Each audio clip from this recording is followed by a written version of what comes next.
afternoon, good evening, good whenever it is you're tuning in to us. Welcome to Ticket Price, where we look at movies, are they good, are they bad, overrated, underrated, are they worth the price of a ticket?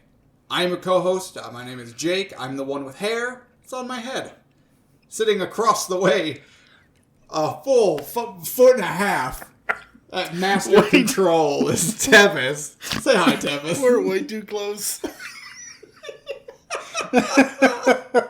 Well, we tried this at the other table and it didn't work, so now we're here. Oh, God, excuse me. So welcome everyone to Ticket Price, where we pretend we know what we're talking about. We talk about movies.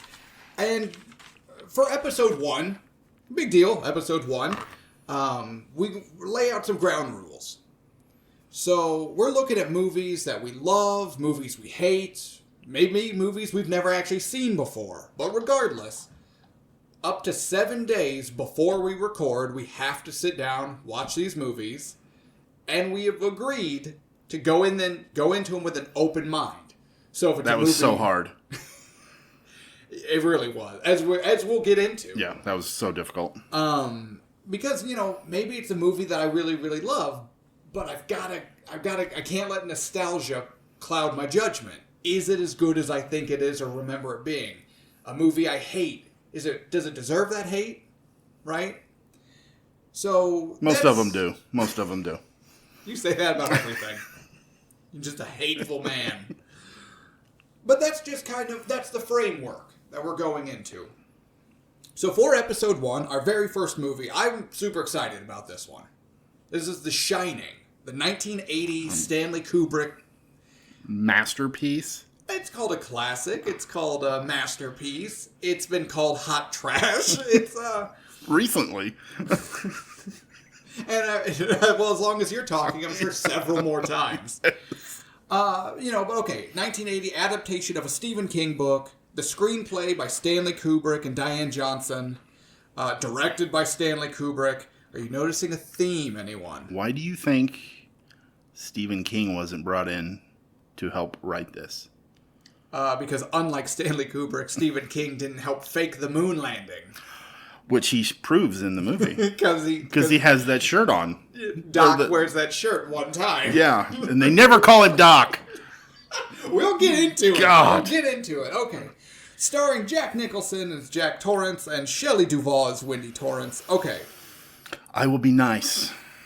No, you won't. About Shelley Duvall. I don't believe you. You should be. Shelley Duvall, I love you, okay? I'm not going to let him or anyone else bag on you. It's not going to happen.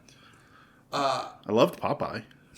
We're not talking about Popeye. We're talking about it's her completely fine performance in The Shining. She was good in Roxanne. We're not talking about Roxanne. I will not let you slander Miss Duvall this way. I hope you die. Well, I said it. So, okay, going into this movie, we got some ratings, okay? Okay. And hit me with how you feel. High, low, just right. IMDb gives The Shining 8.4 out of 10. Rotten Tomatoes gives it 83% out of 100. Too high. Too high? Way too high. I do think something interesting in that, if you go in and look at it, is these numbers are inflated by more modern reviews and opinions. These are not these are not 1980 opinions. Goddamn millennials are ruining everything. That probably didn't come across. The goddamn millennials are ruining everything. Well, I had to find new things to ruin, right? Okay, so the movie was made with a budget of $19 million and grossed worldwide $92,800,000 and change. Pretty good. So hard to say it's a flop. Definitely made its money back. Almost 4 times its money. I still don't know how. As well, that's funny you mentioned that. Let's go into our next category. Awards. The most prominent awards that this movie was nominated for, and I believe won, or at least won one of them for sure, the Razzies for Worst Director, Stanley Kubrick, and worst actress Shelley Duvall, which is completely unjustified. Shelley Duvall is just fine.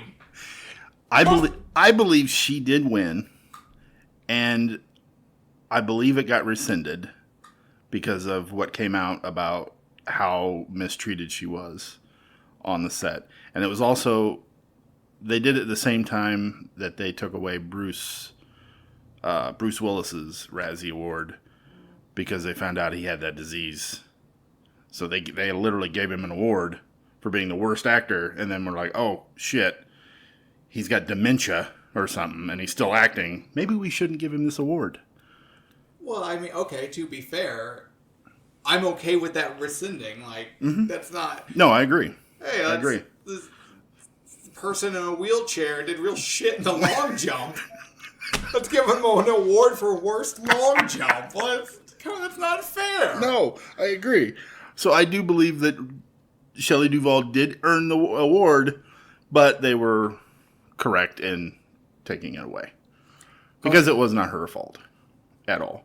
No, her performance is fine. Her performance is fine. Fine. It's fine. It's fine. Fine. Just like this podcast. Totally fine. And we kind of touched on it, but when this movie came out in 1980, real mixed reviews. It definitely had some critical acclaim. It was a commercial success. Stephen King hated it. Stephen King personally hated it. I think he still hates it. I think so. To this day. But then he also went on to produce a more faithful adaptation that was worse. Which everyone hated. Yeah. Yes. Yeah. But he also directed Maximum Overdrive, so... Yeah, but that movie has the best soundtrack. Yeah, because he literally was like, here, AC/DC, write me a movie soundtrack. Yeah. And it's all AC/DC. Yeah. Yeah. Yeah. Yeah. It's amazing. It is amazing. Unlike Maximum Overdrive, anything else. The movie's fun. Anyway. Stephen King, I am a big fan. I just want to clarify that. I'm also a big fan of Shelley Duvall.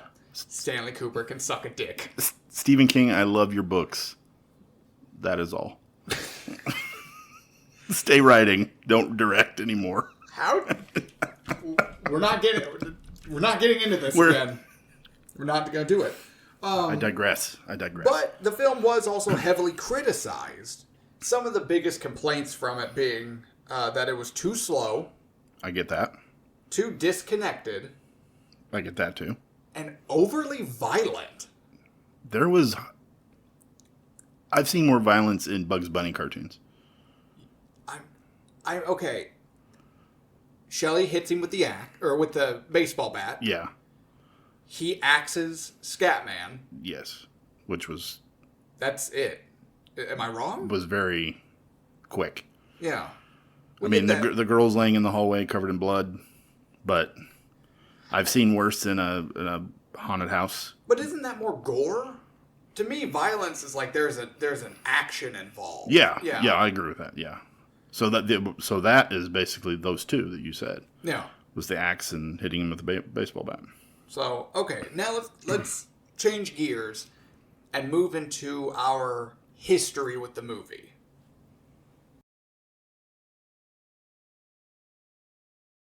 I remember watching this movie when I was a kid. Cannot remember how old I was.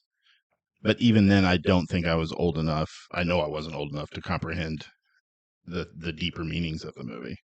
So, I always thought it was kind of overblown. I thought everybody loved this movie too much for what it was. I mean, it had obviously some very iconic images, very iconic scenes. The music, my God, the music is outstanding. But overall, when I was a kid, I always thought it wasn't scary either. You know, I'm like maybe 10 years old. Like, I should have been scared off my ass. But, nope. I have a feeling we're going to be hearing a lot of that. Nope. No, very similar, except I have always enjoyed this movie. I've always been a fan of The Shining. Again, I don't know when I first watched it. I was probably too young. And I remember not it being scary, but it being tense. And this will be a fun fact going forward. I don't do horror movies. I I do. get real sweaty and I don't handle them well, but I get sweaty anyway. just more details for that fan art. But I love thrillers. I love that tension. And I always thought this movie did it really, really well. But I'm willing to say, we'll go into it more detail here shortly, that maybe I don't enjoy this movie as much as I thought I did. As a whole or as part?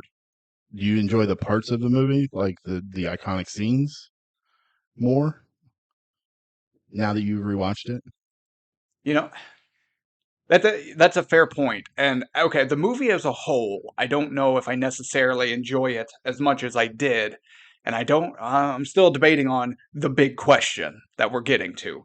But you know what? Jack Nicholson's performance as an adult who has done writing, who's done theater acting, who's done different performance-based entertainment, whatever. Yeah. I was straight captivated by Jack Nicholson's performance from the first moment he's on screen to the end. Oh, I 100% agree with that. But I think we're getting ahead of ourselves. The thing that I was getting to was the opening scene with the music hitting and the helicopter flyover. I enjoyed that so much that I will literally turn it on. I don't own this. I had to buy a subscription to Paramount Plus to watch this. But I will throw it on and just watch that opening shot and watching the helicopter pan over the car. Yeah. And it's just so, oh man, that whole part is so good.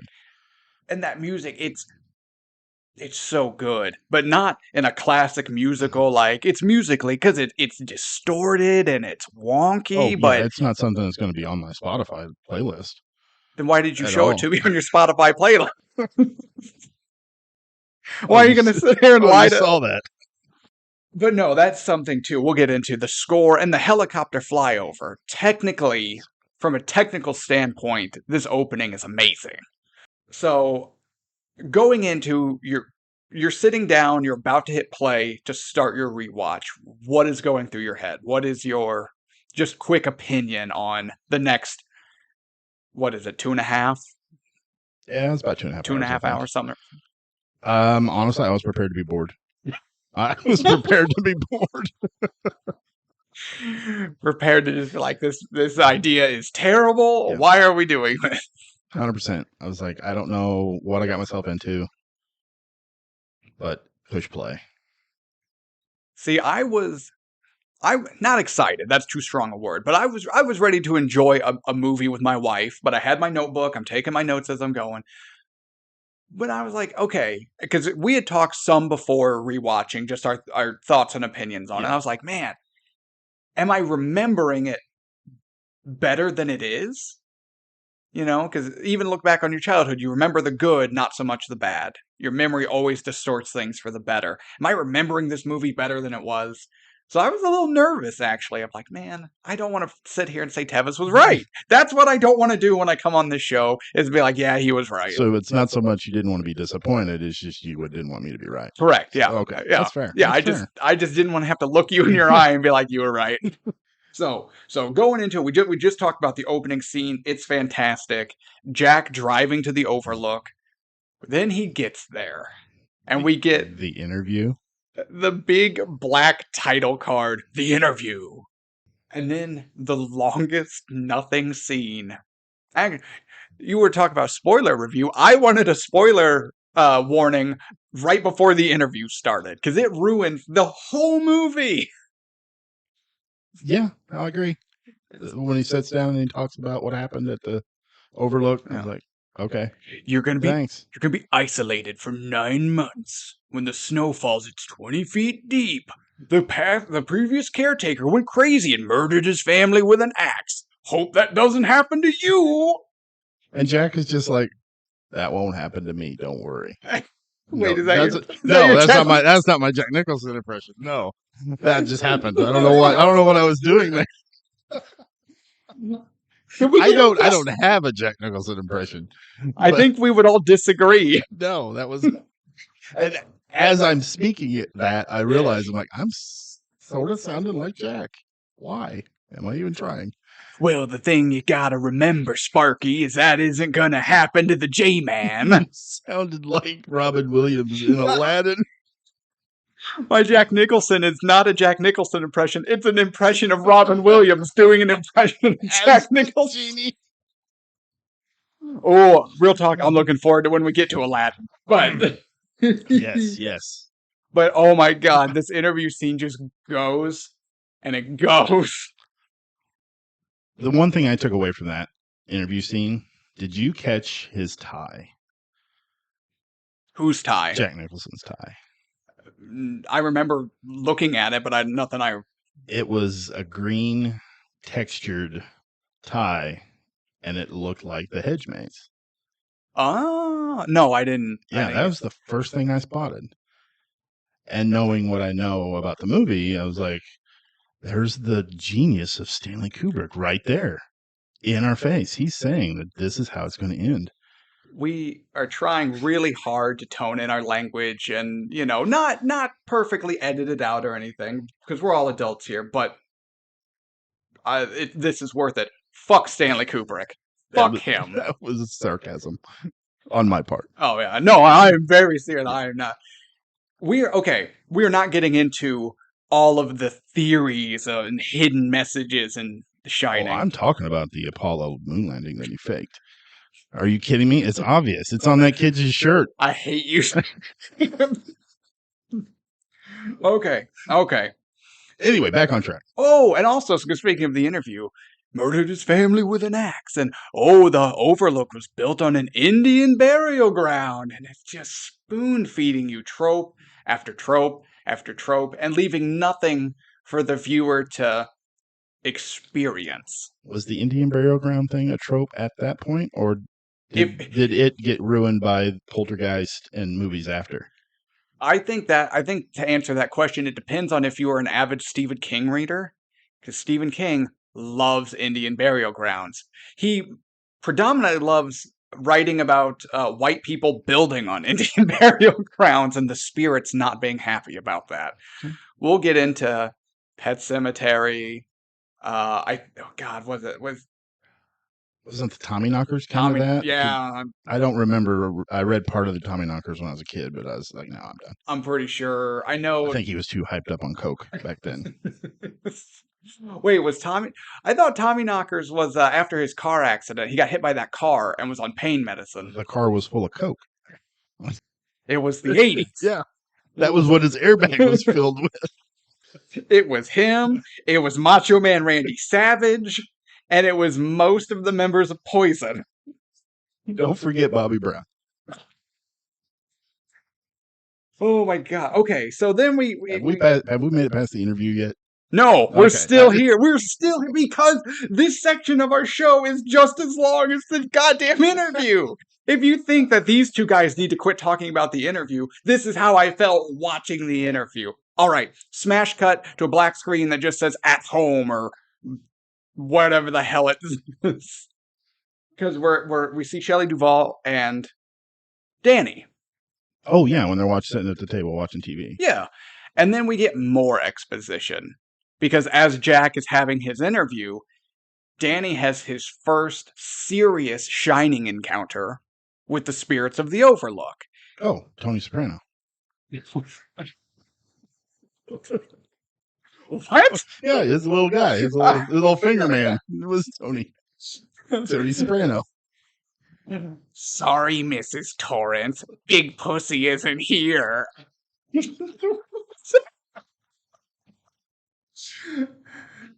Thanks. Now Tony's just Tony Soprano. Thank you for ruining this for me. That's why I'm here. But no, he has his first big vision, where then we get the little girls, we get the elevator of blood. The elevator was awesome. Still is awesome. Right, but we shouldn't have seen it until Shelley Duvall actually sees it. Why spoil it? I think it was because it was such a cool scene. He's like, how can we put this in here more than once? I honestly do. It's like, I've seen it more in modern movies where they pay for like one hit song, and then you have to sit through this song like 5 times over the course of they're like, we paid for for Immigrant Song by Led Zeppelin, and damn it, we're gonna Yeah. get Immigrant Song by Led Zeppelin. Was that a shot at Thor Ragnarok? A little bit, but to be fair, the anytime Immigrant Song played was the best part of that movie. Oh yeah, Oh. I mean that song is awesome. So That is the ultimate rock song, and I'm not a Zeppelin fan. me either. I But really that don't is- like Zeppelin. That is the greatest rock song of all time. I agree. Fight And me. with that part over the music made it even better. Like in that whole Ragnarok part. Yeah. What? We're not talking about. I know. What are we doing? Oh, so many edits. So back to the MCU.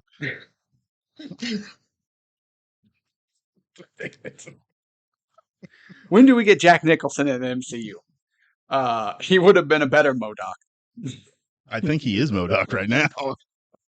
Oh. I've seen a picture of him Oh. out on his balcony.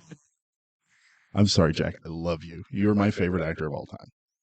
I'd like Jack to know that I have no association with this piece of shit sitting across from me. No, but from the interview into when we first meet Danny and Wendy, forgot her name for a second. I even have it written down.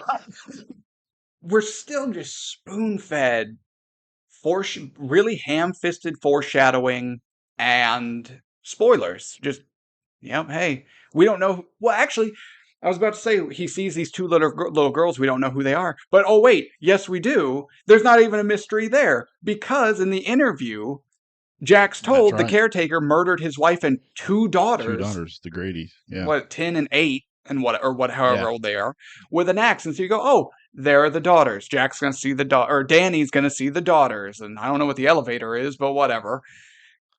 Yeah, what is the elevator? We'd probably have to read the book.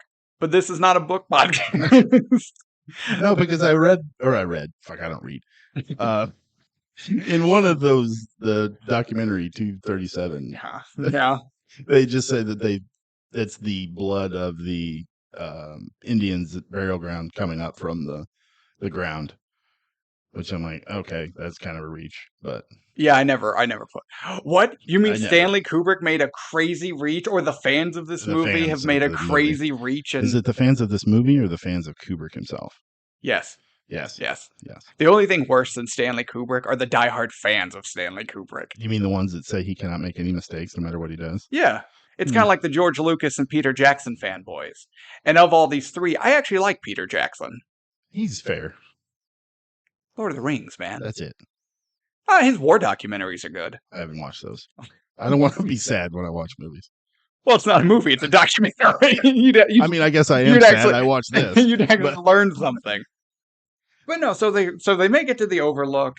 We learn Jack is abusive. It's also, side note, because we haven't had enough of those already. It's really confusing for me when an actor and the character they're portraying have the same first name. Oh, yeah, absolutely. So I'm saying Jack, and in my head I'm getting mixed up. Like, am I saying Torrance or Nicholson? And I realize it doesn't matter. Yeah, and then later on he's like, here's Johnny. I'm like, wait, what's your fucking name? Well, that was an improv. For Johnny Carson. Johnny Carson. Yeah. I'm digressing. Yeah. What? So they're getting the look through the Overlook. We learn they're going to be super isolated and alone in this mammoth building. Beautiful building, though. That location is fantastic. The set or the actual building? The actual building. Oh, yeah. Yeah. When they did the flyover of it. Yeah. Seeing it, that was really cool. Like, all the outside shots, we can actually see, like, I should have wrote it down. I am not a professional. The Overlook Hotel? Right, but the actual hotel that they use. Oh, the name of the actual hotel. I don't know. It's the Overlook Hotel. To be fair, it is the Overlook. At this point, it just is. Because, I mean, is anybody going up there to stay? And they're thinking, hey, this is a cool hotel, and not calling it the Overlook? I will bet money that from the moment this movie released in 1980, room 237 has never not been booked solid. That was not a real room. Oh, well, now I'm bummed out, and I hate everyone. Because in the book, the room was 217. Or not in the book, rather. The hotel that Stephen King stayed in. No. The hotel room was 217, and they asked, I don't remember if they asked him to not do it in the book or in the movie. I think it was in the movie, to not number it 217. So Kubrick changed it to 237. Oh, I think real talk, I think the hotel missed out hard. Oh yeah, Especially because the movie was a huge commercial success.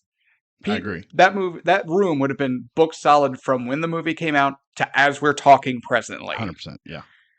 And then one of my favorite characters, Scatman Crothers, comes in as Mr. Harlan.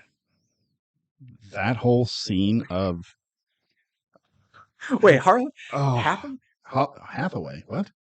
Wait, what was Scatman today? I always called him Scatman. So Scatman Carruthers? Yeah. Yeah. What was his name? Oh, Mr. Harlan. He was Dick Halloran, not Harlan. Halloran. Yeah, Halloran. Dick Halloran. He was the head chef. I'm a professional. The moment that him and Wendy take Danny and walk all through the kitchen area. If you're about to bag on Shelley Duvall, I swear to God. No, I'm going to bag on both of them. They're both just terrible. It's terrible. It's terrible. It's terrible. It's terrible. When she delivers a line. Don't do it. No, Scatman, especially Scatman. No, Scatman Crothers does a phenomenal job. He comes off as just like the nicest, most real guy. He has this great like grandfatherly energy when he's talking to Danny. I'll give you that, yeah. And I thought it was great. But okay, here's the part that really bothered me, and I actually had to go back and rewatch from the beginning up until that point. When Dick calls Danny Doc, and Shelley Duvall's like, "Why'd you call him Doc? How'd you know we call him Doc? Like, you never called him Doc one time through any of your interactions at the beginning of the movie up until that point. And now everybody just, what's up, Doc? Hey, Doc, me. Wait. How are you throwing this at the feet of Scatman and Shelley Duvall? Oh, no. This is goddamn Stanley Kubrick's fault. Yeah, I'm just saying, this is the part that as soon as it happened, I'm like, wait a minute, I've never heard him being called Doc at all. And I literally had stopped it, rewound all the way to the beginning, and watched it over again. Yeah. Up until that point. That part took me out because I was like, wait a minute. They never ever did it. So I had to literally stop the movie. So that took me, not their acting didn't take me out of the movie, which it should have. But how dare you? That part when he said that, I was like, no, that's not a thing. They've never once called him Doc in any of the interactions that they had. No, and that's a small detail, I know, but you'd figure Stanley Kubrick, being the master that he is, would have caught that. He was too busy faking the moon landing or some bullshit. Physically and mentally abusing Shelley Duvall. Oh my god. Okay. That's what I do feel bad about. The horror stories. Shelley Duvall should have never had to go through any of that nonsense. If you, as a filmmaker, are unhappy with the performance of a cast member, let them go. And find someone you do like. Don't torture the person. Yeah, but didn't he torture like when they were almost done filming?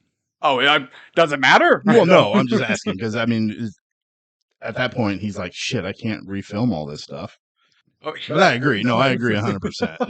That's a dick move. It's a dick move. I mean, how many takes did they do for some scenes? Like the 100. The axe scene and she's screaming in the corner was like 100. Yeah, 100, 200, whatever it was. There was a ton. I can't even because it's so unnecessary. Her performance is fine.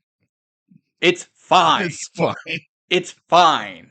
All right, it's Halle Berry in Catwoman. It's fine. Oh, that also got nominated for Worst Actress for a Razzie. Right? That's why I'm making the connection there. But at the end of the day, it is fine. I love Halle Berry. I love Shelley Duvall. I will not stand here. Oh no. But no. My chest. Torturing Shelley Duvall and just telling her to act better is like beating Marty Feldman, telling him to look straight. As Tevis laughs, I just want to take a moment to let our 5 audience members who understand that reference. We have 5? Well, yeah, okay, to be fair. So I'm just going to take a minute to let us enjoy a Marty Feldman. Damn your eyes. Too late. Oh my god. Yeah, but it was a different time. But no, that is completely unacceptable. And me bashing on her acting, it makes me feel bad.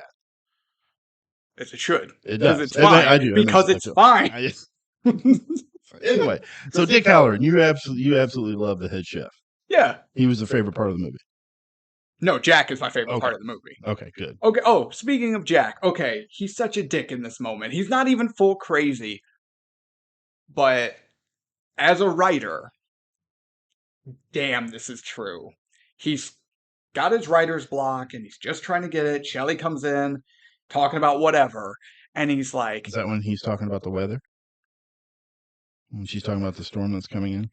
probably. And he's like, what do you want me to do about it? Yeah, and he's like, Yeah. you see, when I'm writing, I'm in this place, and then you come in and you distract me, and I lose all concentration, and then I have to work back to where I was to get the momentum to start writing again, and you fuck up the whole process. That part, right? Yeah, okay. He's such an asshole, but I felt that. I felt that in my soul, because I'm That's something you wanted to say. Yeah, to my wife, but I'm not an asshole, and I didn't. That part showed how much of an asshole Jack was to Wendy. But I feel like even their interactions earlier on in the movie, they were never had a good interaction other than when he got food brought to him in bed at 11 o'clock in the morning because he slept all damn day. Boomer Tevis over here. These goddamn kids sleeping until 11.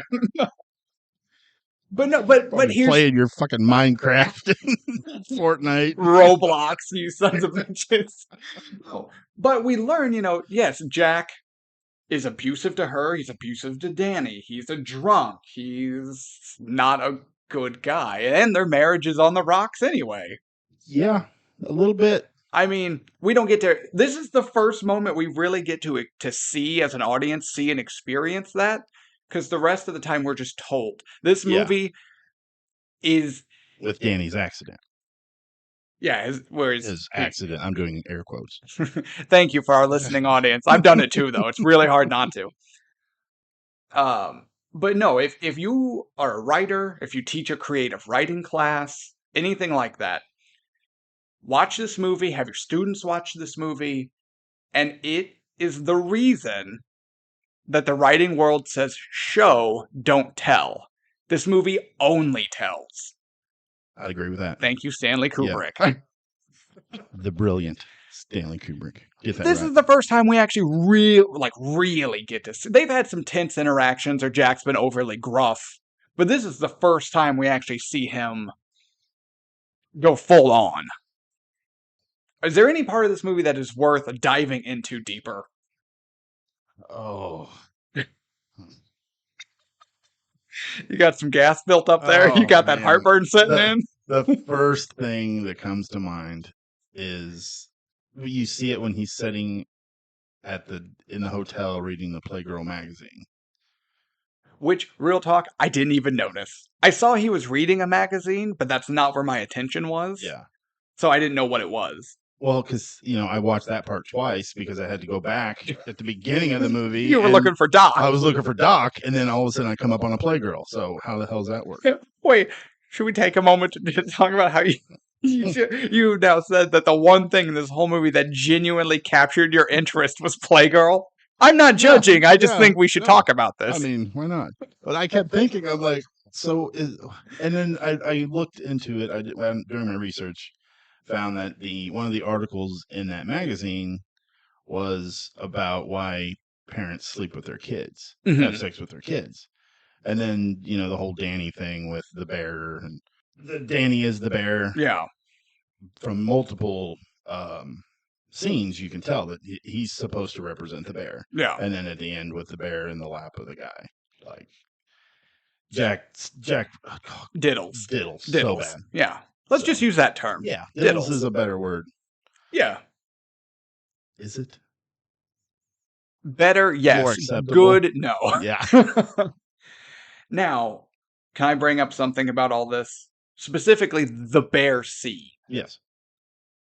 Never noticed that the suit was assless until this watch. Oh, yeah, I agree. And even watching it, it wasn't until so one of the things we try to do when we do these recordings, we try to talk very little to each other about the movie we're going to record on. So we have more natural back and forth. Until you had mentioned this theory that I had never heard of, that Jack diddled Danny. I swear to God, I thought it was a pig. Oh, when I first seen it when I was a kid, I thought it was a pig. I always thought it was a pig. Yeah, but I watched this like 4 days ago. I thought it was a pig.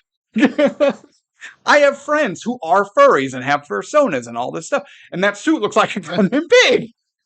You wanna know why I didn't make the bear connection? Because it doesn't look like a pig. That's true. Or a dog. I mean, it could have been a dog. No, it has tusks. Does it? It has exaggerated teeth. Okay, like a bear. Yeah, except it looks like a pig. Ladies and gentlemen, argue amongst yourselves. Bear, pig. Yeah. The debate must be said. They couldn't find a better match. Send us your vote with the gay porn. On the back of anything you send us, just put pig or bear. We'll know what you're talking about. But no, I didn't know. Until you mentioned it briefly, because I had never heard that theory. Thought it was a pig. There's a scene that gets tons of credit, and it's cool. But it's Danny on his tricycle. It's the first ever what Kubrick invents the Steadicam. Right. And they're able to follow Danny as he's tricycling around. He's got his big wheel, right? Yeah. Oh yeah, big wheels were hot back then. Big wheels were hot when I was a kid, I had a ton of Hot Wheels. God, big wheels. We might just be old. But him going from carpet to hardwood, and the sound changing and being able to follow him like that, it's cool. But I don't. From a technical standpoint, it's amazing. But from a movie viewing experience, it goes from that's neat to why is this still going on? To 3 scenes later he sees the girls and now it makes sense. But God, we get it. There's a lot of that in this. What's the saying? Reaching around your elbow to touch your wrist, right? Oh, wow, I've never heard that. We went a long way around. Yeah, but there is a lot of that in this movie, and I think that's what bores the shit out of me. Because it's just, oh man. But no, I wanted to bring that up because it's cool, especially technically. You know, if you're into the art of film making, this scene is super cool and is a must watch. If you're trying to enjoy the movie as a movie going experience, they take it a little long. Like the pig bear does.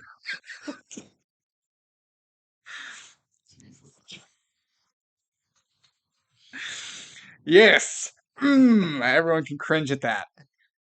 Did we just get edited? I think I just got edited. Just delete. If you're not hearing the joke that just made everyone cringe, you're welcome. Heavens, the master control is doing its job. It was a simple click. No, okay, so I think honestly my favorite scene is Jack stalking Wendy up the stairs. She's got the ball bat. She just uncovered the all work and no play makes Jack a dull boy. I feel do you see how many pages she flips through? And we actually see that number of pages with typing on them. Some poor assistant had to type and type and type. But you could tell they had fun with it because it was in every kind of writing style and typesetting, and spelling was all off. At one point, it looked like a haiku. So did he ever type anything up other than that? No. I didn't think so. Or at least nothing that didn't hit a trash can. Yeah. Because we see him trying to type, he rips some papers out, throws them away. I think that is legitimate writing. Is he throwing it away because he doesn't want Wendy to see it? No. Slowly going crazy? You don't think? I think that was him genuinely trying. But I think that's part of, he's got writer's block, he's frustrated because he's feeling like a failure, and that's just going to feed into how easily the hotel can take him, I feel like. But no, we've gone through all that, and Jack is stalking Wendy up the stairs. Give me the bat, da-da-da. Anyone interested in acting, whether you are an actor or you just appreciate good performances, watch this scene. Please, for the love of God, watch this scene. That's a really good one. But one of my favorites is with him at the bar with what I can't remember. Lloyd. Lloyd. That whole part Both of them. Just watching him by himself for a while, kind of talk back and forth. He's When he so- looks up at the camera, and he just every little facial expression that he does, and the white man's burden, Yeah. white man's burden. That whole scene was phenomenal. Oh man, they're all watch his face. Listen, you can, he gives a master, with his voice, inflection, he's going high, he's going low. Watch his face. From jaw to eyebrow, his entire face is giving a performance of itself, and Yeah. it is amazing. Absolutely. He's going crazy in like the stairwell scene. There are so many subtle nuances that are selling that he is just off all rockers. The part where, spoiler alert, he kills Scatman with the axe. What? And I know, No! I'm sorry, Scatman. I'm sorry, not Scatman, Dick Halloran. Oh. Halloran. But the facial expressions that he gives in that, did you notice that? Mhm. Like his tongue was out for a little bit. Yeah. He's enjoying it. That was legitimately creepy too. And that like you said, the tongue, that's a good point, Mm-hmm. because we first see that on the stairwell. He flicks his Yes. tongue out like a crazy person, Mhm. mocking Wendy. Yeah. And it's so beautiful. If you are an actor or an actress or whatever, your whole body gives the performance. And that's so important to remember. That's so important to remember. And then, of course, him going through the door with the axe. Amazing. I forgot about that, honestly, as far as one of the best. That one is really good. That's Like, the only scene people remember from The Shining. I know, How did you I know. forget Well, the it was axe because I was scene? so worried. I was so focused on Jack's acting, and that's not really so much of his acting ability. And until he gets, which is phenomenal. yeah, yes, 100%. As is Shelley Duvall and Scatman Crothers. She was fine. She was fine. She was fine. No, please continue. But as far as acting goes, he swing. It's not so much acting. Her acting was good in that scene. No. But he's just breaking down an axe, and it's a creepy scene and a scary scene and a tense scene. But when he's locked in the cooler or the dry goods storage, whatever. No. And the camera's low, and he's pushing against the door, and he tells her, you think you're getting out of here? Go look at the snowcat or whatever. And that his performance there was creepy as hell. Yeah, what? And he's laughing. Yeah, and he's laughing, and just the facial expressions, top to bottom, like you said. I would pick the stairway scene or the bar scene over the axe scene.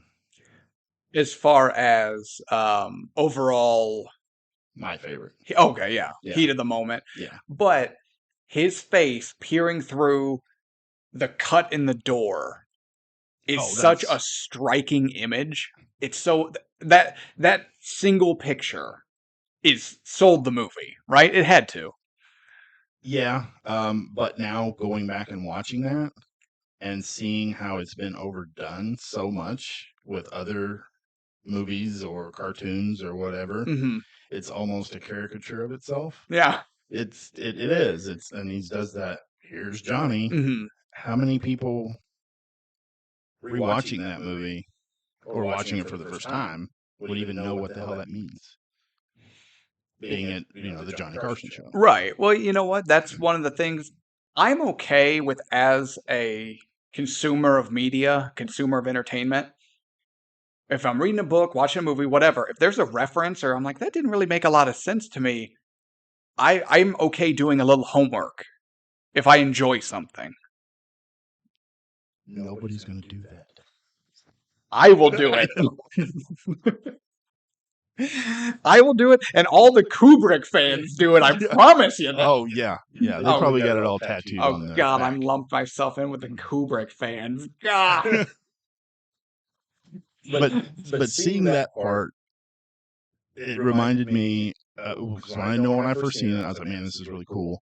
And then I watched it again. I was like, okay, it's been done and everything. It reminded me of when I watched The Godfather for the first time. Yeah. And I hadn't watched The Godfather when it was popular. I watched it in 2012. Yeah. For the first time ever. And then you hear Marlon Brando's voice and his, bullshit. Oh, yeah. Well, Give me an offer, can't refuse. was that your Brando? That was my Brando. But we've got Brando, we got Nickel, the man of 1,000 voices. But it came off as a caricature too, because it's been done so many times by anybody who thinks that they can do voices, hence me, or obviously, or been in movie, played over in movies thousands of times. So me watching it, it was almost funny to me. So even that part with him coming through the door, I was like, oh my god, I've seen this so many times, and it's kind of funny. I get what you're saying, and I agree with it. But I went at it from a different perspective.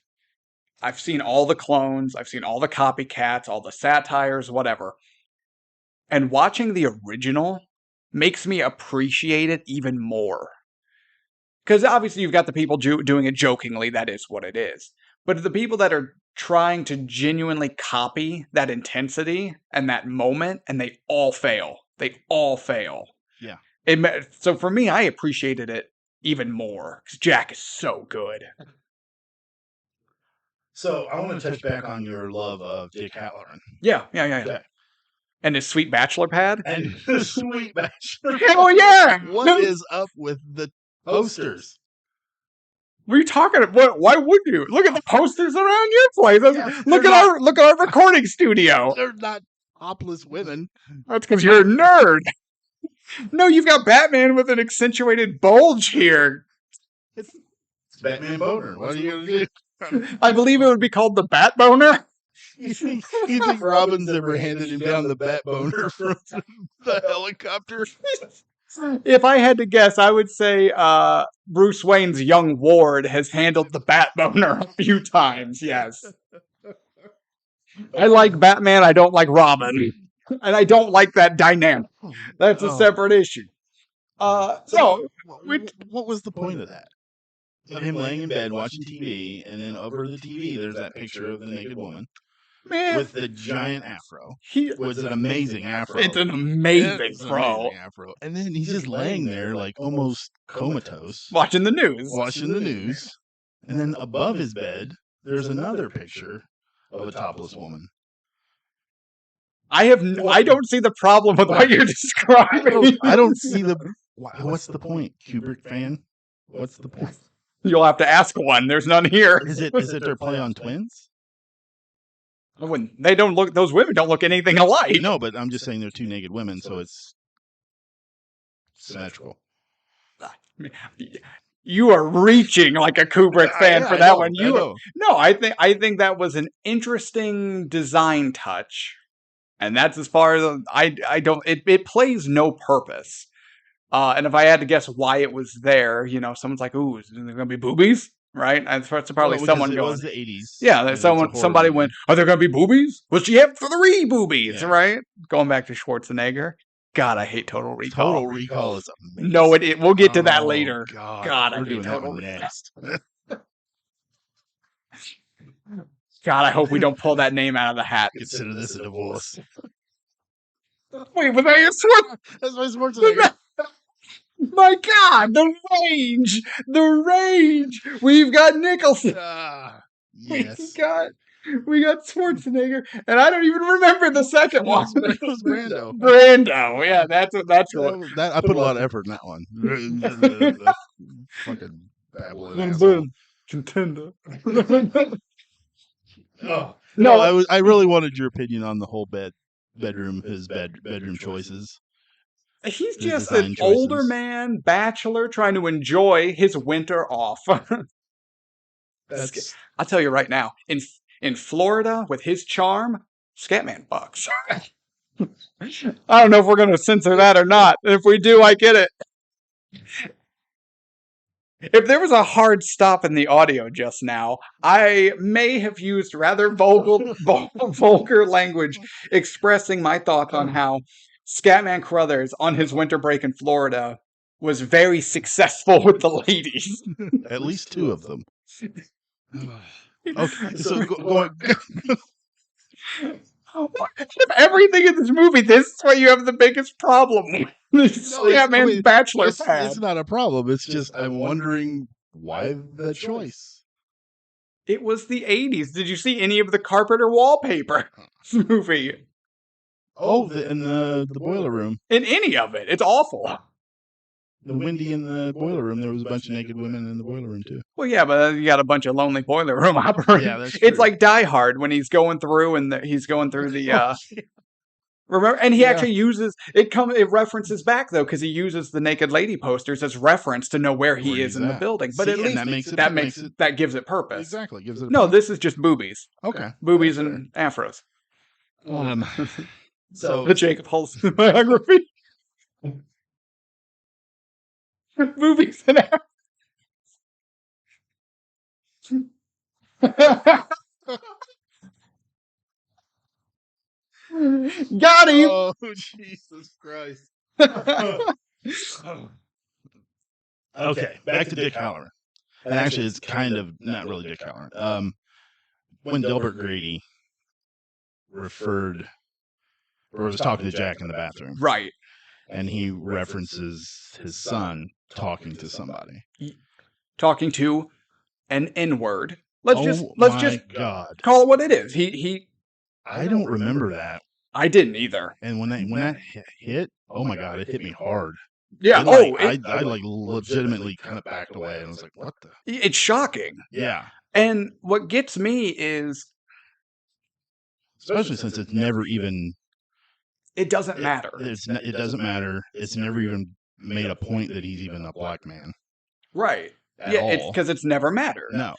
And then it almost makes it more jarring is the guy saying it is an old British guy. Is Delbert Grady like racist? I don't really know why he's English, right? But it was. I never noticed that. You didn't notice his accent? No. Oh yeah. Why didn't I notice the accent? No, probably because you were too flabbergasted by the blatant N-word. Yeah. There are certain movies. I know I'm in the minority, and I'm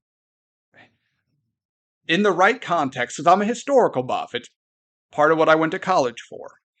You can't whitewash history, right? Because then you do a disservice to all the people that survived these things, right? Right. That survived slavery and endured it and whatever. If we just pretend like it didn't happen, if we pretend racism doesn't exist, then we're dishonoring Dr. King and all these people. But it has to serve a purpose. This doesn't. I just think the only purpose it serves is to show what kind of a person Delbert Grady is. Yeah, but we know what kind of person it is. He murdered his family with an axe. So I'm like, why do you need to put more on top of it? No, yeah, it's that's kind of when I heard that, and Jack never really makes any comment about it, but he just seems to let it sink in, and he accepts it. And then the way Jack treats his wife throughout the course of the movie, before he obviously tries to kill her with an axe, how he's always talking down to her and almost physically abusing her. Mm-hmm. It reminded me a lot of which it is a domestic abuse reference. Right. 100%. Oh, yeah. But now there's this ham-fisted racial tone that I don't... So is it supposed to make killing Scatman at the end? Spoilers. What? I think we already spoiled that. So is it supposed to make that more meaningful to us, the audience, because that's the way he views him, is just the N-word? I don't know. I don't understand the point of it. I'm going to say, I don't know if there is one. I'm being honest. And because there is no point, it doesn't need to be there. It just doesn't. But if you've never seen the movie before and you're very sensitive, and understandably so, but if you're very sensitive to that, there is one use of the N-word for no reason. Right. Yeah. But no, Delbert Grady has a British accent, which honestly makes his use of it more questioning, or it makes me question it more because it's not like he talked like an old Mississippian, right? You know, he can say the word Bubba without his lips touching, right? Because it's like, oh yeah, this old Southern racist, right? No, I can't believe I never noticed it. I don't know why I never noticed it. Yeah, Honestly. they really okay. Play in your head the bathroom scene when he's talking about how he corrected. Oh yeah, okay. Yeah, Yeah. Had to correct his his family. Yeah, he's real British. That's right. Now that you say that. And that's no one else is. No one, just him. I don't know why him. That's super weird to me too. One more thing about Dick. Halloran. Not all the fan art that we're gonna get. Or the Batmans, or Batman. the Playgirls. A lot of Dick in this episode. I have to talk about, and it's a small part, but the phone call between him and Larry, the guy at the gas station rental car place. Yeah. Oh my God, that was a chore to get through. Listening to them both back and forth on the phone. To be fair, it has some purpose, but it could have probably been done better. Yeah, I mean, it could have been super quick. But it's just their acting in that whole thing. And you know who that guy is on the other end of the line. No. He's from Rocky. He's Rocky's trainer. Which I don't think he has a name in Rocky. Wait, are you talking about the guy who was training Apollo, and then when Rocky and Apollo team up in 3 to stop? Yeah, I think you're right. I think he was Apollo. Because I was gonna say Rocky's trainer was Burgess Meredith, and I can tell you right now, Burgess Meredith is not in The Shining. He should have played Wendy. Jack, what are you doing? Wah, wah, wah, wah, wah. Is that your Burgess Meredith? That's my Burgess Meredith penguin. I love it. Thank you. Wah, wah, wah, wah. It's shockingly accurate. You thought he was in the room. I thought my house was haunted. Like the Overlook, it all comes back around. Full circle. Okay. We have to move on. I guess if you want to. We've talked about this enough. We have to move on. I could talk about this forever. So let's move on. My brain hurts. Like I just got clubbed with a bat and fell down the stairs. Okay. I'm gonna toss it to you first. Okay. The Shining. You're not a fan. You've made that very clear. Never have been a fan. No, not at all.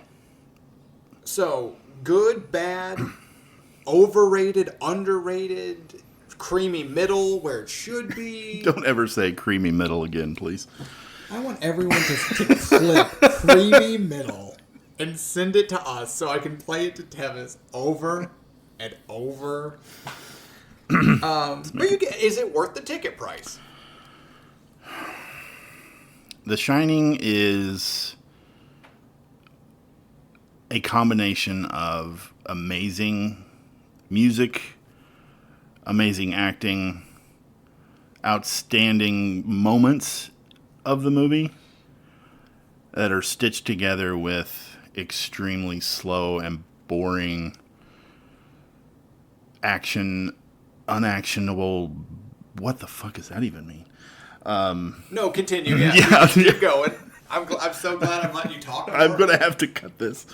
It's stitched together with very boring, slow, sometimes meaningless moments that the fans of this movie have somehow transformed into something meaningful out of the thin air, basically.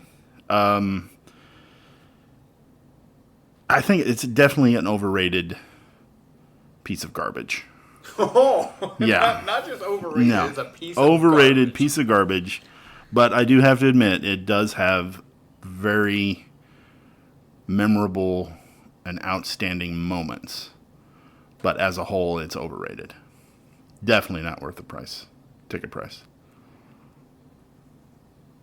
So, I was a fan of this movie. Am a fan of this movie.